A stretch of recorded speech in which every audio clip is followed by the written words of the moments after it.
Magandang araw, bagong Pilipinas. Narito ang pinakahuling ulat mula sa Pag-asa.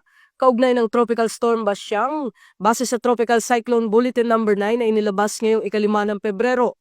Patuloy na bumibilis ang galaw ng bagyong Basyang habang papalapit sa Eastern Mindanao. Bandang alas 10 ng umaga, namataan ang sentro nito, 295 kilometers silangan ng Hinatuan, Surigao del Sur.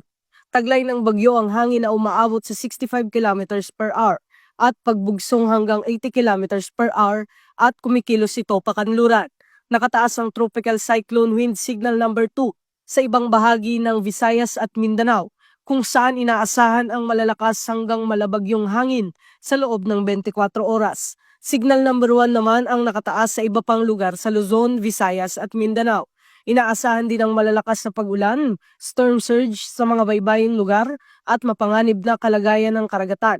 Kaya't pinapayuhan ng mga mangingisda at maliliit na sasakyang pandagat na huwag munang pumalaot. Ayon sa Pag-asa, inaasahang tatama ang bagyong Basyang sa Surigao del Sur mamayang gabi bago tumawid pa sa ibang bahagi ng bansa. Pinapayuhan ng publiko na manatiling alerto at sundin ang mga abiso ng lokal na pamahalaan. Para sa mga susunod na update, manatiling nakatutok sa Police News Network.